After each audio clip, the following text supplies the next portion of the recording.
Bienvenidos a Del 305 al 310 con Fernando Núñez Noda en Miami y Jesús M. Rodríguez en Los Ángeles.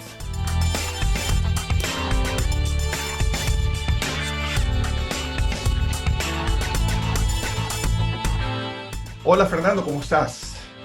Muy bien, Jesús. ¿Tú qué tal? Muy bien, muy bien, muy bien. Acá, contento de escucharte. Cómo está el sur de la Florida?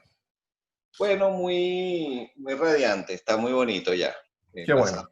unas lluvias y todo se ha vuelto a la normalidad. ¿Y tú cómo estás? ¿Cómo están por allá? Los Ángeles estamos teniendo Bien. una semana maravillosa. De verdad, el clima no puede estar mejor.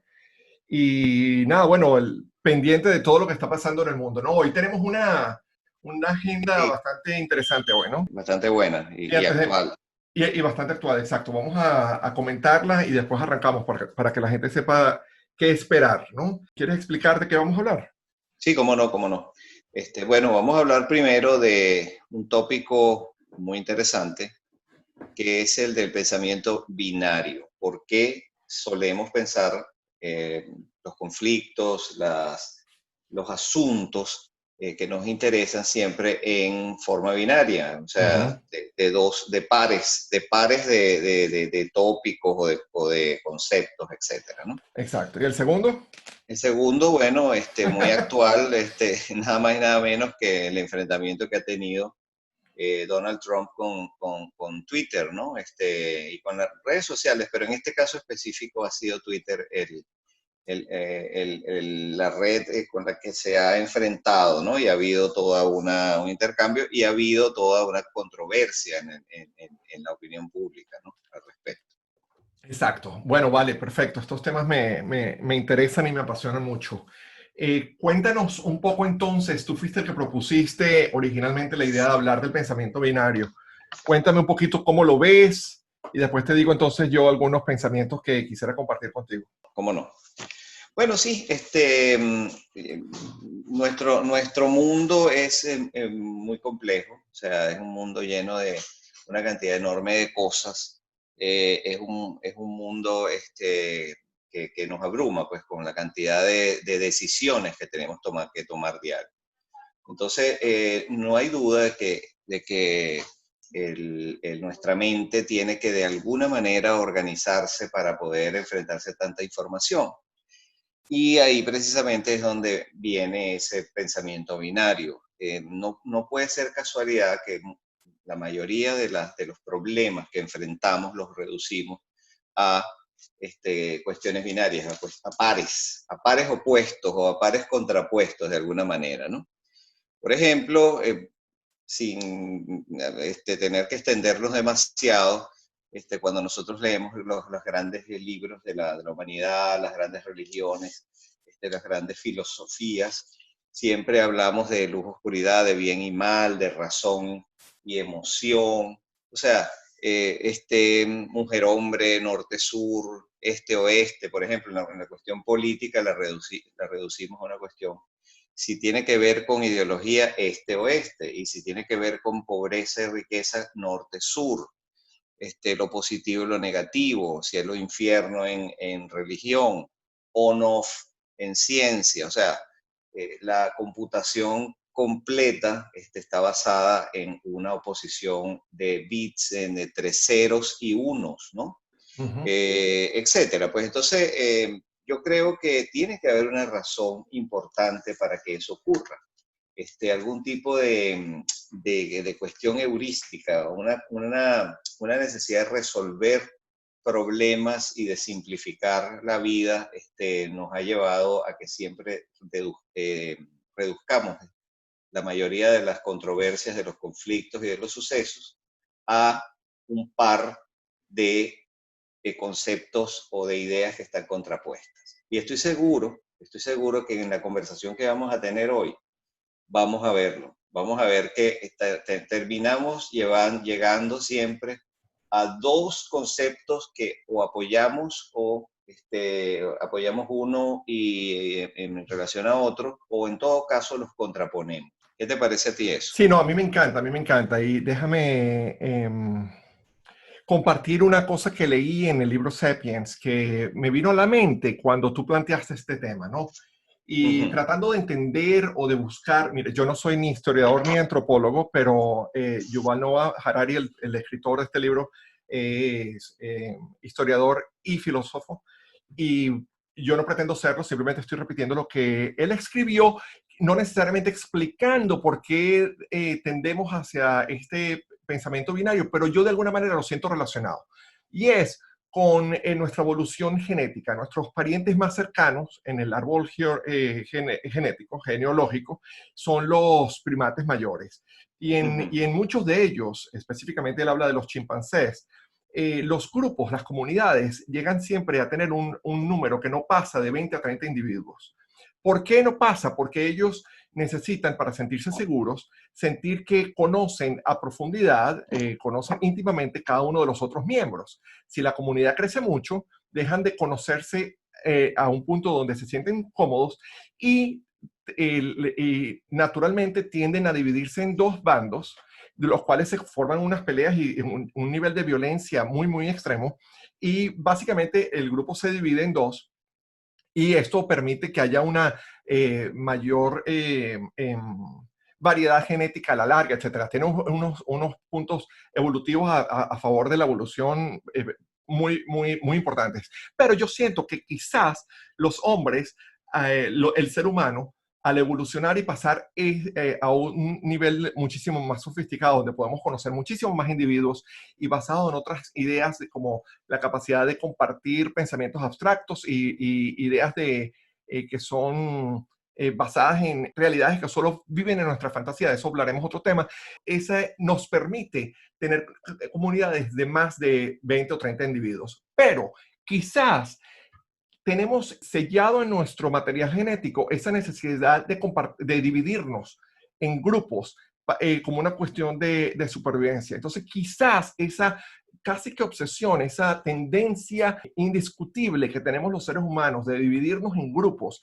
de ser tú, nosotros contra ustedes, el bien contra el mal, la derecha versus la izquierda, quizás viene como resultado de ese proceso genético que los mamíferos más inteligentes tuvieron en su momento indicado. Y lo otro que me parece muy interesante, que quiero escuchar también tu opinión, es que yo siento que a medida que más conocemos de un tema, a medida que evolucionamos, a medida que maduramos en cuestión de conocimiento y de manejo de un tema específico, le damos más oportunidad a los matices. Entonces la oposición radical se debilita a medida que conocemos más de los temas. Entonces ahí también yo siento que esa evolución de mientras más educados, mientras más evolucionados, es más entendible, factible, posible en una realidad donde se compartan matices en vez de una cosa tan radical.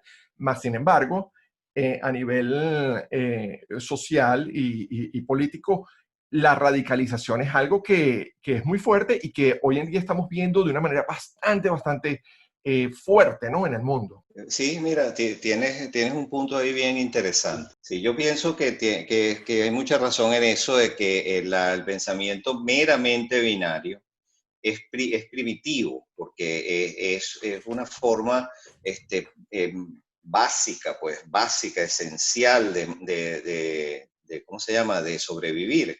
Eh, Reconocer inmediatamente cuáles son las dualidades de una tribu o de otra tribu, humanos o animales, ¿me entiendes? Frío, calor, fuego, no fuego, se está Exacto, me haciendo de mata noche o no me mata, me o alimenta no. o me envenena. Es Decisiones binarias exactamente. que representan la supervivencia o la muerte, ¿no? Claro, pero es exacto. Ciertamente lo binario, primariamente, o sea, lo binario que se contrapone en una sociedad que se hace mucho más compleja cada vez, no es suficiente. Porque muchas veces tú dices, bueno, a veces yo no puedo vivir o sobrevivir solo con uno de los dos polos, uno de los dos conceptos contrapuestos. ¿Me entiendes? Y hay una cantidad de, entonces, lo que tú dices de matices, y a veces uno dice, bueno, yo soy tanto por ciento de un polo y tanto por ciento del otro, o sea, más o menos me divido así. porque esos matices son paradójicamente lo que nos hace sobrevivir en un mundo complejo. Hay que entonces empezar, tú sabes, a hablar más bien de proporciones. Por ejemplo, lo que tú dices de derecha a izquierda. Yo me he dado cuenta, y no sé, no quiero ser ofensivo con nadie, pero siento que la gente que es radical suele ser, suele ser muy básica en su pensamiento. ¿Entiendes? Cuando tú oyes los argumentos de las personas que son extremadamente radicales, sea de izquierda, de derecha, sea en estilos de vida, sea en política, sea en cualquier cosa, suelen ser muy básicos, Ujú. porque le otorgan todo el peso a un lado y al otro prácticamente lo ignoran sin conocerlo mucho, ¿no? Sino generalmente uno se basa en los clichés, ¿no? Exacto. El cliché bueno de uno y el cliché malo del otro. Pero los espíritus inquisitivos, la gente que busca lo verdadero más que lo que le conviene o más lo que quisiera que ocurriera, sino que trata de buscar un poco cuál es la realidad escondida en este mundo tan complejo, empieza a estudiar los dos polos y se da cuenta que hay cosas del otro que tú puedes absorber sin necesariamente asumirlo o aprobarlo o acogerlo del todo. Exacto. Entonces, bueno, mira, yo siento que yo estoy hacia un lado en la cuestión política e ideológica, no hay duda, pero yo no soy un tipo radical, yo no soy un tipo extremista, yo Ujú. acepto al otro, acepto sus ideas y reconozco que hay muchas ideas que hay que mantener y sostener, incluso para mejorar mi propia visión, mi propia actuación política, por ejemplo. Exacto. Entonces, no se trata de estar en el medio, porque eso es casi imposible, pero sí tomar lo que uno considera positivo del otro o de una dualidad. Por ejemplo, es que miren todo, la gente que es muy emocional, es muy primaria, es muy impulsiva y suele cometer muchos errores de juicio porque no reflexiona. La gente que es demasiado cerebral, hace unos análisis extraordinarios, pero entonces falla en la acción, porque se demora tanto en pensar y analizar que se le va el tiempo. Entonces, Exacto. tiene que haber un equilibrio. Yo creo que entonces lo que tú estás diciendo y lo que yo elaboré ahorita puede quizás apuntar a que nuestra época lo que nos reclama es un pensamiento mucho más equilibrado, que esté mucho más hacia el centro, porque a lo mejor lo que está pasando en nuestra sociedad es que también se está creando un tercer polo, que es lo central, que es la capacidad que tenemos algunas personas de movernos, en vez de movernos hacia los extremos, movernos un poco hacia el centro, porque también aceptamos cosas del otro aspecto y las practicamos, ¿no? Es lo Exacto. que me parece a mí que puede ser un desenlace, ¿no? Sí, mira, sería interesante, ¿no? Será interesante ver qué va a suceder. Yo siento que hay temas donde hemos avanzado más rápidamente que en otros, donde hemos entendido, porque yo creo que lo que tú dices es fundamental, ¿no? No necesariamente el cambiar de posición, no necesariamente tener que aceptar el extremo opuesto para buscar una solución a un conflicto. El simple hecho de admitir que hay matices de grises en el medio ya es un paso Sí, gigantesco hacia un entendimiento, ¿no? Y creo que sí, eso falta muchísimo en muchísimos temas. Es muy divertido, ¿no? Porque nosotros nos sí, identificamos como que yo me inclino hacia la izquierda y tú te inclinas hacia la derecha y eso le trae un colorido especial a nuestras conversaciones, pero yo es lo que siempre le digo a la gente cuando me preguntan de dónde soy, y lo primero que les pregunto es, ¿dónde está la línea del medio? Y después yo te digo hacia dónde estoy yo, ¿no? Porque, claro, claro.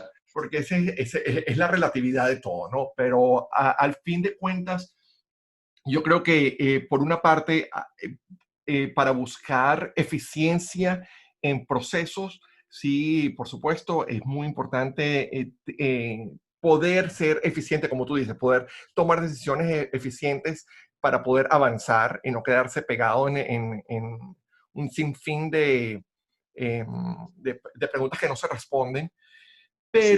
pero tratar siempre, mira, escuché, nosotros vamos a hablar de Joe Biden en el futuro próximo, pero leí un artículo buenísimo ayer acerca de cómo está evolucionando la idea del political correctness Ajá. en el grupo de los demócratas, en la parte de lo que llamamos de izquierda de Estados Unidos, que no tiene nada que ver con la izquierda de otros países, sobre todo de Venezuela. Sí. Pero en este caso particular, estaba leyendo una cosa muy interesante, Fernando, que tiene que ver con los escándalos que tiene que ver con abuso y acoso sexual. Ajá. Los demócratas habían tomado una actitud hasta ahora increíblemente radical, donde ponían o asumían unas verdades absolutas, como que hay que escuchar todas las mujeres tienen razón, todos los reclamos hay que escucharlos, todos los reclamos tienen el mismo valor.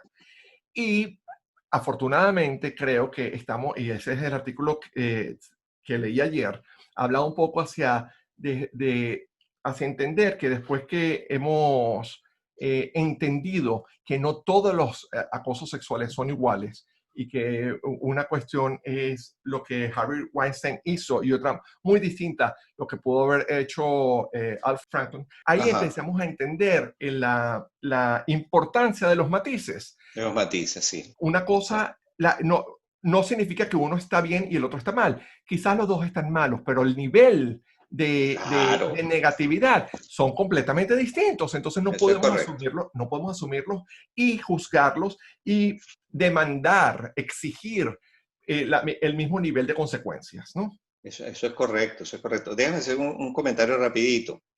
Fíjate que hablando de eso, en la ley, en los procesos legales hay las circunstancias atenuantes y las circunstancias agravantes. O sea, nada es absoluto. ¿Entiendes? Una persona pudo haber golpeado a alguien, pero si la golpeó de forma que ¿me entiendes? Que casi la mata es una cosa, pero si le dio solamente un golpe es otra. ¿Entiendes? O sea, eso tiene consecuencias en las decisiones judiciales.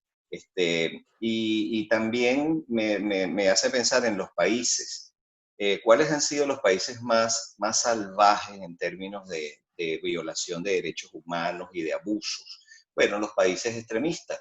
Los países como la Unión Soviética en la izquierda, países como Alemania en la derecha de Hitler. ¿Entiendes? Son países que no Exacto. había ley alguna, o sea, no Ujú. había puntos medios, o sea, tú eras traidor o eras fiel, tú eras, alemán o eras traidor, pues anti-alemán. Y en Rusia lo mismo, pues entonces los países también tienen inteligencias, ¿no? Ujú. Y eso los hizo descender a niveles prácticamente animales, o sea, una violación, unas barbaridades que se cometieron impresionantes. Entonces, sí, yo digo lo de uno mantener digamos, su posición política, su posición en muchos sentidos, pues la opinión que uno tiene de algunas cosas, es que uno siempre se mantiene en esos terrenos, pero es capaz de caminar hacia el centro, incluso de caminar hacia el otro lado para ver también cómo es la cosa, ¿entiendes? Porque Totalmente. muchas veces a mí me ha pasado que yo he dicho, oye, yo creo que tiene razón, que tienen razón lo que están diciendo. Entonces puedo tomar a veces una posición opuesta a lo que normalmente hago. Toda la gente que me apoya en esta posición me critican, ¿no? Oye, pero ¿cómo es posible? Tú sabes que tiene que haber una especie de fidelidad, pero yo creo que hay que hacerlo, hay que ser fiel a lo que uno cree más que a la mecanicidad de la posición que uno tiene. Sí, no, estoy totalmente de acuerdo.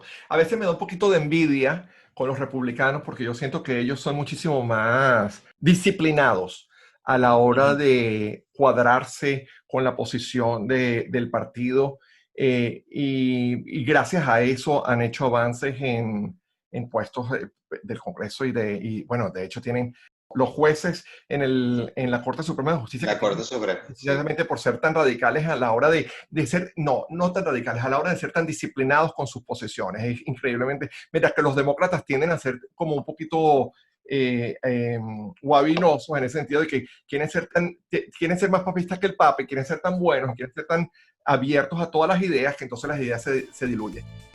Bueno, muchachón, creo que con esto Claro. podemos pasar, a menos que tengas algo que comentar en esto, podríamos pasar al tema de Trump y Twitter. ¿Qué te parece? Por supuesto, por supuesto. No, este tema lo vamos a seguir de alguna manera mencionando en otras conversaciones, porque siempre se va a dar la dualidad de algo. Sí, exactamente, exactamente. Bueno, hablemos Sí, vale. De Trump y su obsesión con Twitter y lo que está pasando ahorita. Tengo aquí unos datos que busqué. Donald Trump tiene 80.7 millones de seguidores en Twitter, comparado Exacto. para que la gente tenga una idea, y algo que le debe dar muchísimo mal humor. La persona que tiene más seguidores en el mundo es Barack Obama, con 118 millones.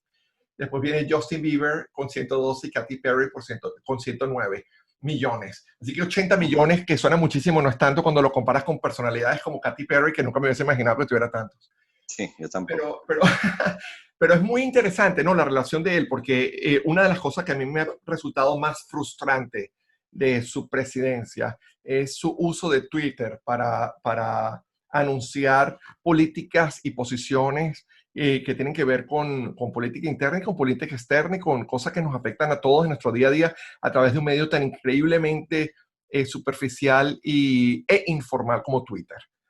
Sí. Bueno, pero es bastante compatible con su estilo, ¿no? Es corto. Cuéntame más de No, eso, ajá, dime por qué, eso me encanta.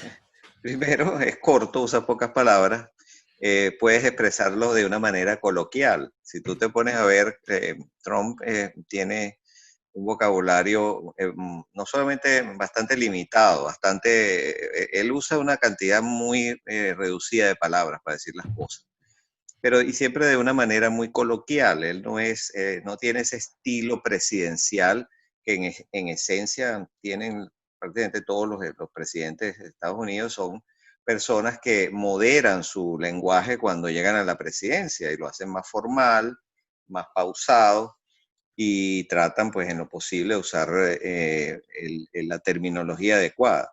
Yo creo que Trump habla como siempre ha hablado. Entonces, un medio que le permite hablar en pocas palabras y decir las cosas como las dice siempre, yo creo que le va como anillo al dedo, ¿no? Sí, exacto. Esa inmediatez, esa simplicidad, esa... Sí, sí, sí, sí, es increíble. La cosa se pone interesante cuando entonces Twitter, como esta semana lo ha hecho, empieza a aplicar en él cosas que ha aplicado en cualquier otro ser humano en el planeta, que es que si dice algo que es inflamatorio, peligroso o falso, le van a poner, o le han puesto ya dos sí. notificaciones, ¿no? Y esto ha creado toda esta, wow, esta batalla de poderes. Lo enfurecido, sí. Bueno, claro, porque Trump tiene un gen autoritario, sin duda alguna. Entonces, wow, que le pongan una advertencia o que le red flag un tweet, eso tiene que ser muy ofensivo para él, ¿no?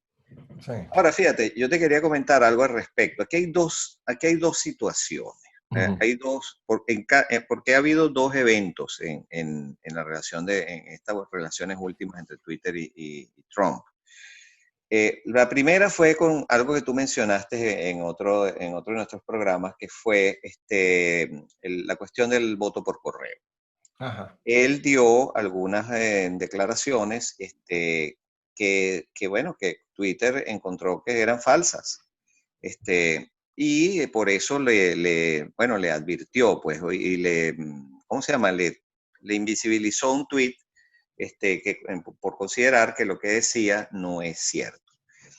Por otro lado, entonces viene la otra cuestión, el otro aspecto del problema, que es su tweet diciendo que, bueno, que si no viene la contención de la gente en las protestas, vendrá the shooting, ¿no? O sea, vendrán los disparos. Eso Twitter entonces lo consideró como un llamado a la violencia, como una incitación, como una cosa muy peligrosa, sobre todo viniendo del presidente de la República que tiene 80 millones de seguidores. O sea, eso es inflamatorio, ¿no? Para mí son dos aspectos del mismo problema, ¿no? Sí. Porque fíjate, yo creo que yo no estoy defendiendo a nadie en general yo creo que Twitter ha hecho lo que dice sus términos de uso. O sea, ellos no se han extralimitado ni han inventado nada nuevo, eso está escrito, eso está establecido por ellos. Pero son dos situaciones diferentes y eso es lo que me causa curiosidad. Por un lado está la cuestión de lo cierto y de lo falso, o sea, de las fake news, del fact-checking. Sí, Nosotros como periodistas sabemos que el fact-checking tiene que ver con hechos, hechos que se pueden comprobar. Y no solo que se pueden comprobar, sino que si hay una controversia con los hechos, se puede ir a una corte de ley para determinar si el hecho es cierto o si es falso, ¿correcto? O sea, exacto. si tú y yo tenemos una controversia sobre algo que es un hecho, tal cosa pasó o no pasó, o pasó tal día o no pasó tal día, o pasó de tal forma o no pasó de tal forma, bueno, nosotros podemos ir a una corte y decir, mira, aquí están mis pruebas y aquí están las pruebas de él, determinen los expertos quién tiene la razón, o sea, cuál fue el hecho o cuáles fueron los hechos realmente ocurridos. Y entonces se le dará razón a uno, se le dará razón a otro, o se dirá, mira, no hay suficientes datos para poder tomar una decisión. En ese caso, yo creo que no hay duda, no hay ninguna objeción, porque si es una cosa falsa, que de hecho lo es, además es una cosa peligrosa, porque pone en duda una operación que hasta ahora ha funcionado perfectamente, que es el voto por correo, y que en esta coyuntura del coronavirus es más pertinente que nunca, o sea, porque digamos, si en condiciones normales tú puedes decir, bueno, pero ¿para qué me van a votar por correo? Eso no hace falta, vayan a votar en persona, bueno, está bien, pero en estos momentos votar por correo es algo que afecta la salud pública, o sea, la afecta positivamente porque puede hacer que mucha gente no tenga que salir y hacer colas y encontrarse con otras personas en momentos en los que hay distanciamiento social y se está evitando que haya muchedumbre. Exacto. Pero en el que se le dice que eso incita ahí hay más terrenos grises, hay más áreas grises. Yo no estoy defendiendo, yo creo que a todas luces decir que después vienen de shooting, eso cualquier persona lo puede entender como lo que quiso decir. Yo lo entiendo como que, mira, si siguen con esto, va a venir la gente, lo va a venir la guardia o van a venir la policía y va a empezar a disparar. Y eso es peligrosísimo, porque es como una especie de aval que le está dando a la gente, a los policías y a las autoridades para tomar esas medidas extremas que yo creo que no se pueden tomar nunca, pero a menos que haya realmente una situación prácticamente de supervivencia de los cuerpos policiales, que si no hacen eso los atropellan, ¿no? Pero entonces ahí hay dos situaciones que a mí me parecen interesantes a futuro, ¿no? Como un antecedente de estos hechos que van a seguir ocurriendo, evidentemente. Por un lado está lo del hecho, eso ya lo dijimos, eso no tiene discusión en el sentido de que si es un hecho se puede dilucidar. Pero lo otro sí es algo que podríamos decir que es una opinión. Es una opinión, es un educated guess, ¿no? Porque Sí. Twitter está diciendo, bueno, a mí me parece que eso que usted está diciendo es inflamatorio y puede conducir a violencia. Yo también lo creo así, pero sigue habiendo áreas grises. Y la respuesta que da entonces la Casa Blanca es una orden ejecutiva que yo particularmente siento que no tiene futuro. O sea, no, yo lo que creo que es una cosa propagandística. Totalmente, sí. Mira lo que estoy haciendo para que tú veas, te estoy amenazando. No creo que eso pueda llegar a ninguna parte porque eso es una violación de un principio fundamental digamos, de la Constitución y de las leyes de este país, que es la libertad de expresión y la libertad que tienen los medios digamos, de establecer sus términos de uso para que no haya abusos, para que no haya conflictos en su comunidad. Pero hay una cosa importante, Jesús, que es la siguiente. Las redes sociales funcionan bajo la premisa de que ellas son plataformas. O sea, que ellos no son medios de comunicación. Y eso es sano, porque ni Twitter ni Facebook son medios de comunicación. Ellos no tienen ningún control editorial sobre lo que la gente publica. Ellos meramente ponen algunos términos para que algunas cosas que no se permitan algunas cosas. Pornografía, sexo explícito, llamados a la violencia, ataques personales, incitación a, tú sabes, a cosas malas, pues a la violencia o a las cosas ilegales, ¿no? Ujú. Eso evidentemente ellos pueden restringirlo, pero siempre ocurre que hay áreas grises. Entonces, lo que la Casa Blanca o la administración de Trump está haciendo es que, diciendo que entonces como ellos están ejerciendo una opinión editorial, ellos no están actuando como una plataforma, sino están actuando como un medio y como tal debe tratárseles. Ujú. ¿Entiendes? Sí. Es interesante por las implicaciones. Te digo, no creo que va a llegar a ningún lado, pero como es de la Casa Blanca, o sea, hay que tomar, hay que prestarle atención a estas cosas, porque no es cualquier, no es cualquier oficina la que está pidiendo esto, ¿no? Es un Sí. antecedente que hay que tomar en cuenta. Entonces, las plataformas para que puedan mantener su existencia y para que puedan tener su utilidad pública, tienen que seguir siendo plataformas. Ellos no pueden intervenir en la opinión de las personas a menos que se violen los términos de acuerdo. Pero Claro. los términos de acuerdo a veces no son lo suficientemente precisos y no pueden serlo. Porque cuando tú dices incitación a la violencia, ¿cuál es el límite?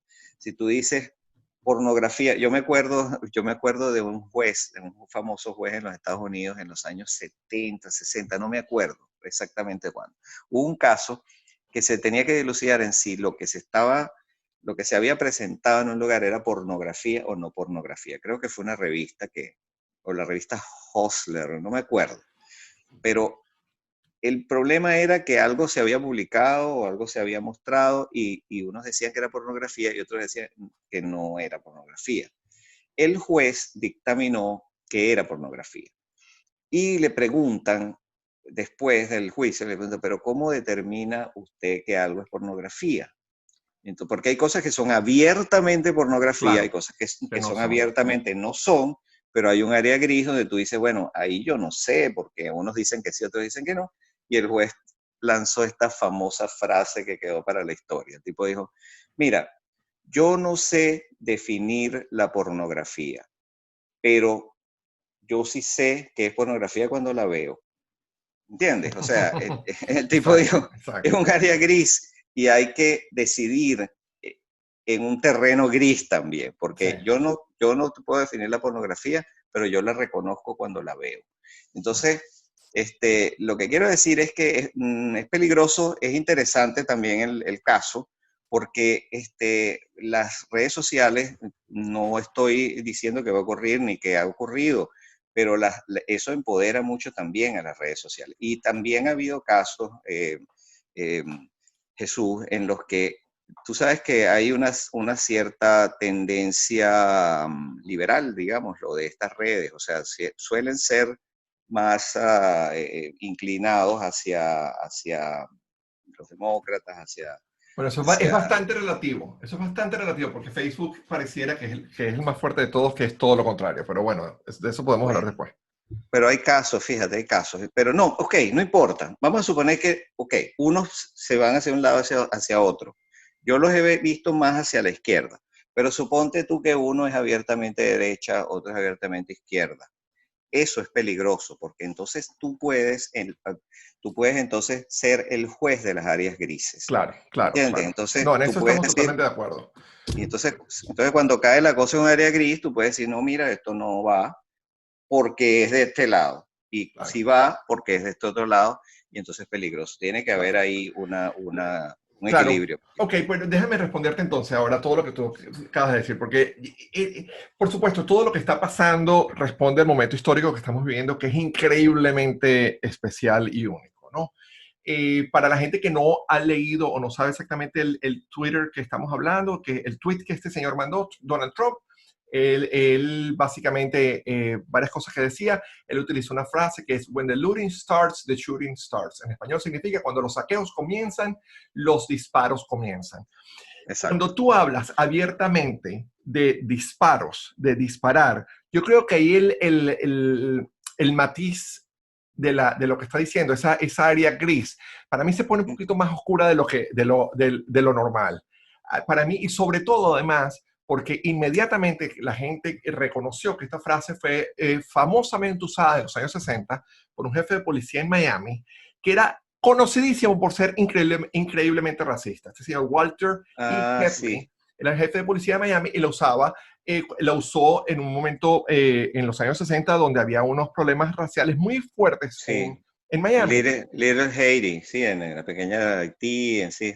Exacto. Hubo Entonces, no, ese subtexto que trae el comentario de Donald Trump en medio de un momento donde la situación está tan increíblemente delicada, donde él lo que está echándole es más gasolina al fuego, sin lugar a dudas, lo que él quiere es echarle más gasolina al fuego para que la gente deje de estar pensando en el desastre, en la debacle con la que manejó el desastre, con el que manejó todo el proceso del coronavirus en este país. Es una cuestión de distracción descarada, a mi punto de vista, donde está poniendo vidas en peligro. Twitter puso una advertencia, no lo quitaron, no lo eliminaron, no lo tacharon, no le quitaron, no le suspendieron la cuenta, como te harían a ti o a mí. A ti o a mí nos suspenderían la cuenta. A él le pusieron un warning. Esto puede estar...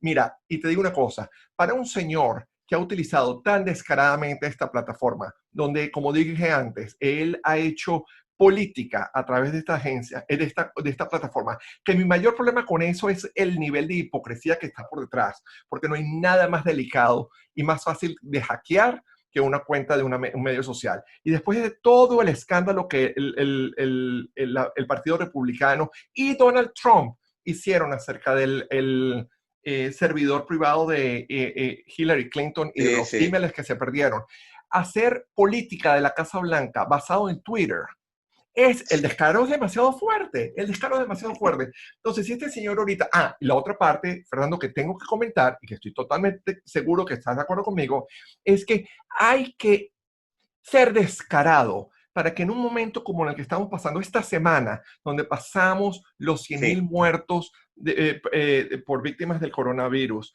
donde las tensiones raciales y sociales están a un nivel tan álgido como en los peores momentos en que hemos estado, que este señor decida que su problema más grande es sentirse ofendido por lo que Twitter le dijo, te da una idea de lo que son las prioridades para él.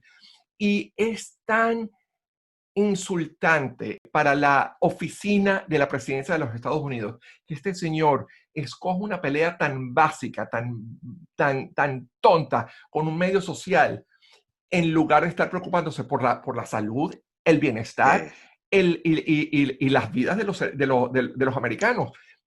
No solamente la vida basada en posibles conflictos que él está echándole gasolina al fuego, pero además de todo lo que está pasando con el coronavirus y el desastre económico por el que estamos pasando, que ese señor debería estar trabajando las 24 horas, los 7 días de la semana, tratando de resolverlo.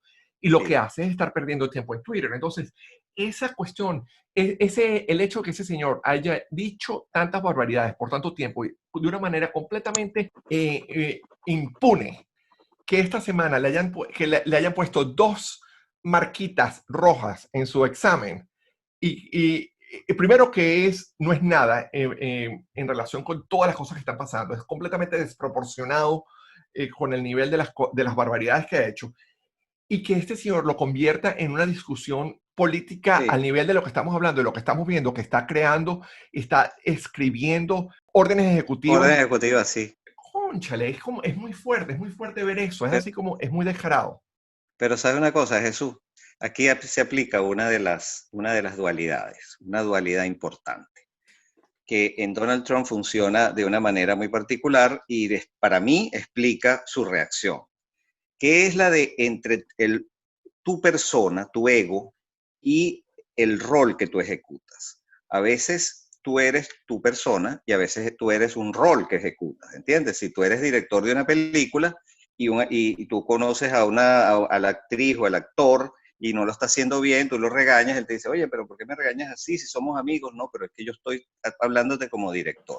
Entonces, en este caso, a mí me parece que, es una opinión personal, por supuesto, que cuando una persona es presidente de los Estados Unidos, su rol es más importante que su persona.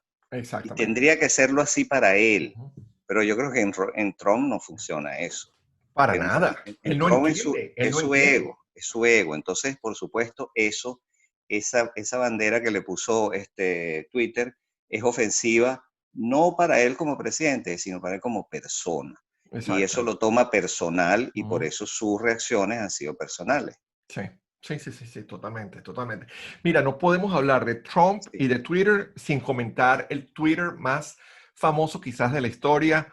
Lo confirmé antes de empezar la llamada, fue el 31 de mayo del 2017, hace casi exactamente 3 años, cuando estaba escribiendo ujú. algo, parece que se distrajo, lo que sea, lo posteó antes de Así, hacer corrección y escribió lo que parecía que iba a escribir coverage, cobertura, terminó escribiendo simplemente Covfefe.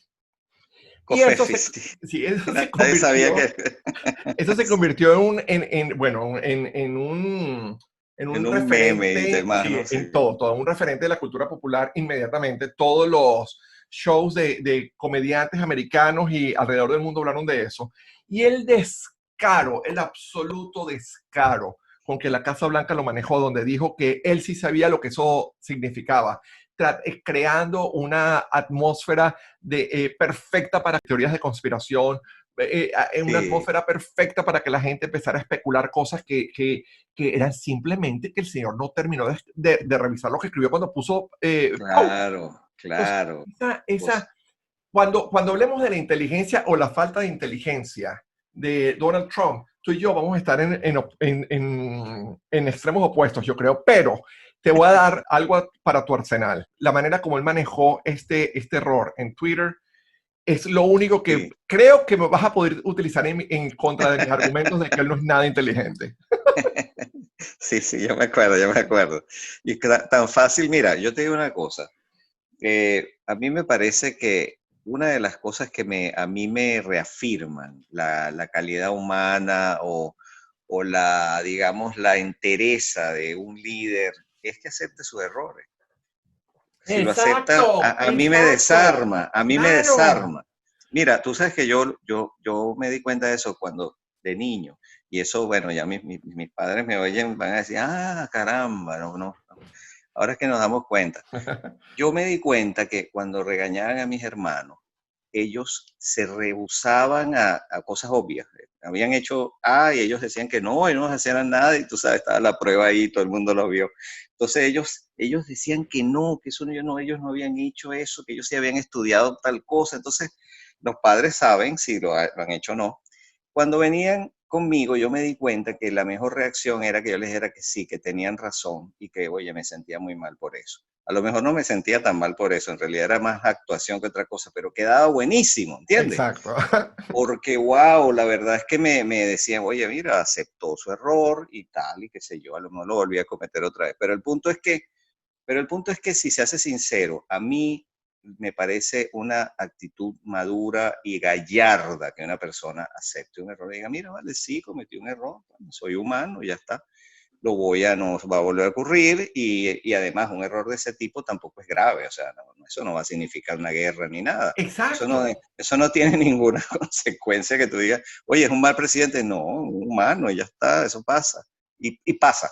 Y fíjate, si él hubiera dicho, mira, me equivoqué, chico, me equivoqué y hasta hace un chiste, bueno, ya está, ya pasó, pero si dice que no, la cosa sigue y escala. Y entonces, si tú piensas que él no es un tipo inteligente, pues va a pensar el triple de que no es inteligente.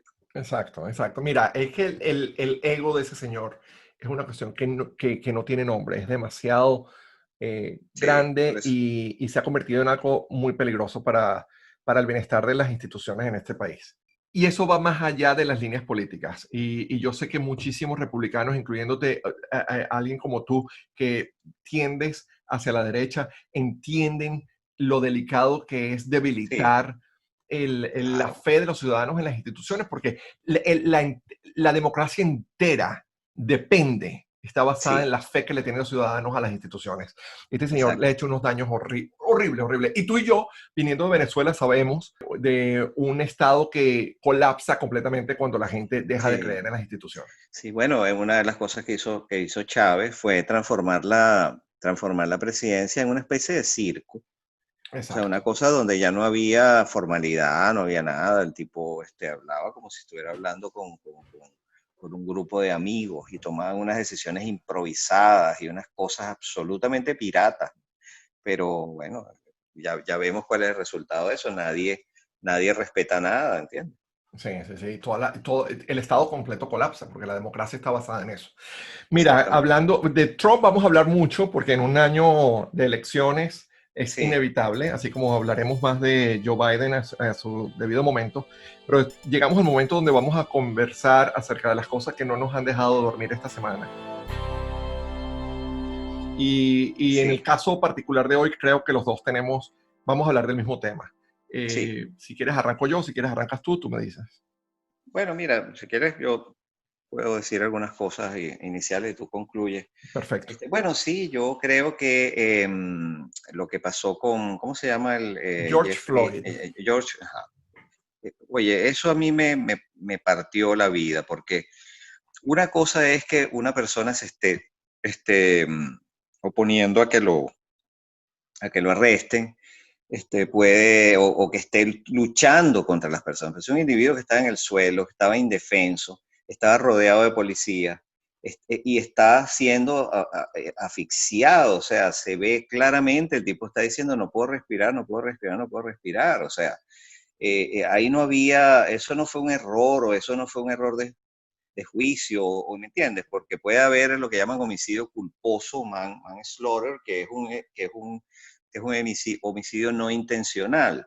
Pero a mí me parece que el policía tenía toda la información necesaria para saber que si seguían esa posición y con los tipos encima, ese hombre se podía morir.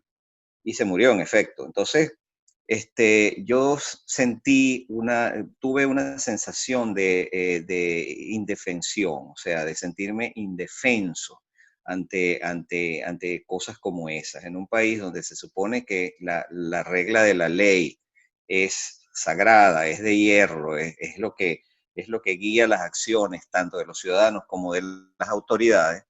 me la sentí débil, ¿entiendes? Porque dije, hay personas que sienten que pueden abusar de eso, incluso cuando los están grabando con un video, porque las personas que grabaron estaban ahí paradas, tampoco estaban escondidas ni en un Exacto, edificio, estaban exacto. paradas en la acera. Entonces, me dio una sensación enorme de indefensión. Yo entiendo lo que debe significar ser un policía en medio de una manifestación, de gente que está lanzando piedras, que están rompiendo vidrieras, que están protestando violentamente. Yo me imagino lo que debe ser sentir lo de un policía en esa situación. Pero cuando tú tienes la vida de una persona en tus manos y o sea, y tu decisión, de tu decisión depende de que esa persona viva o no, eso es otra cosa. Y Ujú. sobre todo cuando la persona estaba indefensa, porque si tú me dices, no, es que el tipo le estaba cayendo a golpes, tenía un palo, tenía una pistola o tenía una navaja y lo estaba atacando, bueno, si le da un tiro a lo mejor es un exceso, pero no hay argumentos a favor del tipo. Dice, mira, el tipo me quería agredir y a lo mejor me podía matar él a mí, ¿entiendes? Él podría ser el policía, pero no era el caso. Entonces, eso más algunos otros casos que ha habido relacionados con población afroamericana, sobre todo en lugares pobres, me hace pensar que, oye, me hace llevar a momentos muy duros y muy tristes de este país, ¿no? Como lo que pasó allá en California. El tipo que le cayeron al golpe, King, que le dieron una golpiza, la grabaron en video y hubo unos en Los Ángeles, hubo uno. Ah, los riots de los 90. Sí, sí, exacto. Sí, sí, sí, sí, sí, sí. Era apellido King, pero no me acuerdo el nombre. Sí, Bueno, eso escala, porque entonces tú ves eso y la gente se enfurece, porque dice, si el tipo está indefenso, está desarmado, pero lo matan, Bueno, El señor se entonces llamaba, perdóname que te interrumpa, ya lo busqué aquí, Rodney King se llamaba, ¿te Rod acordás del apellido? y Rodney King, exacto, que fue tan controversial la cosa. Sí, Entonces, bueno, vale, yo no sé, yo siento que la policía tiene el equipo y tiene la preparación para poder neutralizar estos eventos de violencia callejera sin necesidad de matar gente. Si un policía se ve agredido directamente, o sea, que se le lanza encima a un tipo con una pistola, con un cuchillo, con un palo, bueno, ya dependerá de su criterio cómo se defiende. Y si ese policía le da dispara y mata a una persona, bueno, ahí habrá testigos que dicen, no, pero es que el tipo lo iba a atacar y a lo mejor él lo hubiera matado al policía. ¿Entiendes? O sea, hay circunstancias atenuantes y agravantes siempre en todo en todas estas cosas que ocurren. ujú, Pero la situación de indefensión del individuo me dejó a mí, no solamente me dejó a mí muy triste, o sea, me pareció muy triste la situación porque eso se pudo haber evitado, se pudo haber perfectamente evitado, se le hubiera podido esposar, ya al estar esposado boca abajo, ¿qué puede hacer ese individuo contra un policía? Nada, ¿entiendes? Agarras y lo metes exacto. en la patrulla y te lo llevas. Me sentí muy triste. Y bueno, y lo demás, bueno, entonces ahí lo que pasa es que entonces eso es como las peleas esas en las que una persona le da un golpecito a otra y la otra le da un golpecito más fuerte y después le da un golpe más fuerte y después una cachetada y después el otro le da una patada y después se termina matando. Va escalando de lado y lado. Sí, Si tú le das un golpe a entonces vienen esto y te dan dos golpes. Y después tú le das cuatro golpes, después te dan una patada, tú le das siete patadas, y entonces termina siendo una guerra, una batalla campal. Que va, y también, Jesús, te lo digo, esto también puede ser un tema para después, pues no lo voy pero también esos riots son aprovechados por grupos radicales también para crear, absolutamente. para Sí, crear caos. Y sí. podemos hablar de eso después, pero Sí, sí, sí, eso es muy interesante. Sí. Mira, no, sí, en esto compartimos la misma opinión. Es desgarrador ver ese video. Yo me tomé la molestia de buscar unas cosas, unos tiempos específicos creo que es un poquito gráfico, pero creo que es importante que la gente que no ha visto el video o que entienda la gravedad de la situación sepa. Mira, el policía Derek Chauvin le tuvo su rodilla en el cuello de George Floyd por 8 minutos 46 segundos. wow, Los últimos 2 minutos 53 segundos, casi 3 minutos de esos 9, eh, George Floyd había perdido el conocimiento, había aflojado esfínteres, wow. ya había llorado y había pedido que quería ver a su mamá, que no podía respirar. El nivel de crueldad que se necesita para hacer algo así va más allá de cualquier cosa que uno pueda esperar de una relación entre un policía y un delincuente. Y esto nos lleva a lo que hablábamos al principio del tema de hoy, ¿no? A la radicalización y las sutilezas y los matices. Una cosa que no nos podemos olvidar, que es muy importante y por eso es que esto ha ocasionado el fervor que ha ocasionado, es que el señor lo estaban Esposando. arrestando Ah, por haber hecho algo que tiene que ver con falsificación. Mira, a la gente no se le olvida, y aquí yo hice mi tareita porque yo soy malísimo con los nombres y me los tengo que acordar. Un muchacho blanco, se llama Dylan Roof. Ese señor asesinó a 9 afroamericanos en una iglesia en el sur de Estados Unidos. Al ajá, otro americano que se llama Patrick Crucius asesinó a 23 personas, y casi todas de origen hispano, en un Walmart en El Paso, Texas. Todos los americanos y el resto del mundo vimos cómo esos dos muchachos los esposaron y los sacaron de donde estaban, como que si fueran los príncipes del universo. Los trataron con total respeto, con total delicadeza. Entonces, el contraste que uno ve cuando estos hombres, que son unos asesinos que mataron 9 sí, personas en un por hospital y supuesto. 23 incluyendo niños en un Walmart, y que los traten de esa manera y que a este hombre se le monten con la rodilla en el cuello y lo maten delante de las cámaras, es muy fuerte. Ujú. Lo otro que está pasando, que es inevitable que, que, que las cosas no se conecten, es, bueno, por supuesto, estamos en un momento histórico con todo lo de la pandemia, donde las tensiones están muy fuertes, hay 40 millones de personas que han perdido el empleo, la gente no sabe lo que va a pasar de aquí a un mes, todo el mundo está nervioso. De paso, hace menos de una semana, una mujer totalmente pendeja en el Central Park de Nueva York, su nombre es Amy Cooper, utilizó la raza de este hombre simplemente porque el tipo le dijo, por favor, ponga la cadena a su perro. Llamó a la policía y lo acusó que un afroamericano me está acosando sexualmente. Y utilizó como arma la raza de este muchacho, Christian Cooper, que es un observador de aves, que estaba ahí simplemente diciéndole a la mujer, mire señora, en esta parte del parque su perro tiene que estar Claro, con de la paso. correa. Así de simple. Esta mujer utilizó eso como arma, en la raza del muchacho Exacto. como arma. Y justamente 2 semanas después, que en el sur de Estados Unidos también este otro muchacho, Ahmaud Arbery, que está trotando por una calle, vienen dos animales con unas armas y lo matan ahí simplemente porque creían que se parecía a alguien que estaba metiéndose en un lugar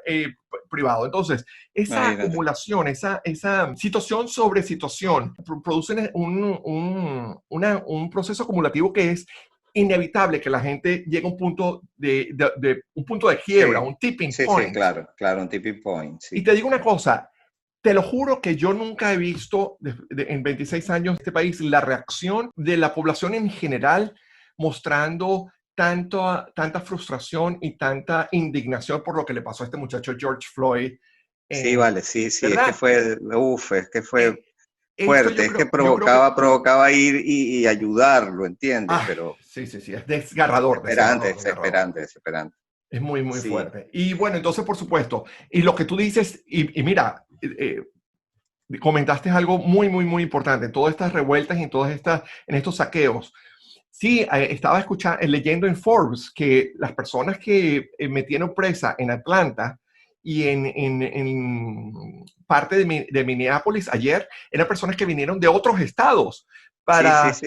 Incitar, ¿verdad? incitar la violencia y llevarlas a un extremo máximo, que no tenía que ver con las manifestaciones pacíficas que la Exacto. población de ese lugar estaba llevando a cabo. Entonces, estamos en un momento increíblemente volátil, increíblemente delicado, y por Sí, eso señor. volvemos al Twitter de Trump. Coño, señor, este no es el momento de Sí, hablar, de sí, amenazar con dispararle a la gente, ¿vale? No lo es. justamente no es el momento, exactamente. Claro, claro que son. Wow, bueno, Este, que este programa ha sido bastante intenso por sí, naturaleza, porque de verdad que las cosas que teníamos que comentar hoy sí, sí. son... Eran muy de actualidad y nos han pegado, pues, y pegan fuerte. Sí, tratemos de que Sí. el próximo sea un poquito más liviano, ¿ok? Oye, sí, sí, Por nuestra lo va a ser. propia Sí, salud mental. exacto, por dormir un poquito más tranquilo. Pero mira, antes de despedirnos, déjame eh, hablar de nuestro website Perfecto, y tú hablas de las redes sociales. buenísimo. Tenemos el website del 305 al 310 es exactamente del 305 al 310.com. Tanto 305 como 310 en número, el resto en letras, por supuesto, del 305 al 310.com. Ahí tienen, aquí tienen toda la biblioteca de podcast hasta ahora, tienen algunos artículos cortos, bueno, perfiles nuestros, y poco a poco, pues, bueno, y también ahí tienen el email al que nos pueden escribir para si quieren hacer preguntas, si quieren proponer temas, y también, ¿qué más tenemos ahí? Se pueden registrar también para recibir un boletín, aunque el boletín lo vamos a hacer más adelante, pero pueden irse registrando para nosotros ya empezar con una lista de correo, ¿no? Sí, exacto. Nos encantaría, de verdad, como tú dices, nos encantaría escuchar sugerencias de los que nos escuchan. Y como bien dijiste, Fernando, estamos en las redes sociales, estamos en Instagram y en Twitter con el nombre tal cual como suena entre palabras y números del 305, del palabra 305 número al palabra 310 en números. Lo que es diferente es en Facebook y es por cómo funcionan las reglas con los nombres de las cuentas. A lo mejor después lograremos tener una cuenta con un nombre un poco más elegante. Ahorita, en este momento, el nombre es todo deletreado, ¿no? Del 305 como una palabra, del 305 como una sola palabra, DELTRESCERO, etcétera. Del 305 como una palabra, segunda palabra al 310, todo deletreado. Es mucho más elegante en Instagram y en Twitter porque es más fácil escribirlo con números, por supuesto. Pero sí, por favor, síganos y mándenos sugerencias o notas, comentarios. Los que sean de halago los agradeceremos y los que sean críticas pues los escucharemos y trataremos de aplicarlos. Exactamente. Y el último datico que les doy es que el tema de nuestro podcast es compuesto especialmente para este podcast por Vinicio Ludovic. Bueno, Fernando, hasta la próxima semana. Qué rico hablar contigo, como siempre. Igualmente. Muy bueno, aunque fue fuerte porque hoy sí. Estos temas nos tienen golpeados, pero bueno, hay que hablarlos. Sí, no. Tienes toda la razón y tenemos que hablar mucho más y definitivamente lo haremos en temas en futuro sobre las tensiones raciales en este país, porque es un tema que es muy fuerte, que nos afecta a todos y que a nosotros como hispanos, por nuestra naturaleza de querer ser aceptados por todos y querer sentirnos asimilados lo más pronto posible, tratamos de obviarlo, muchas veces actuamos como que si no existiese. Y no solamente existe, sino que nos afecta directamente. Y a mí me tocará contarle algunas experiencias donde a mí me tocó, tener experiencias con policías y cómo el hecho de ser hispano funcionó de una manera bajo una circunstancia y de una manera totalmente distinta bajo otra circunstancia. Y de esas cosas hay que hablar. Sí, señor. Bueno, dale, un abrazo. Un abrazo a todos. Igualmente. Hasta luego a todos.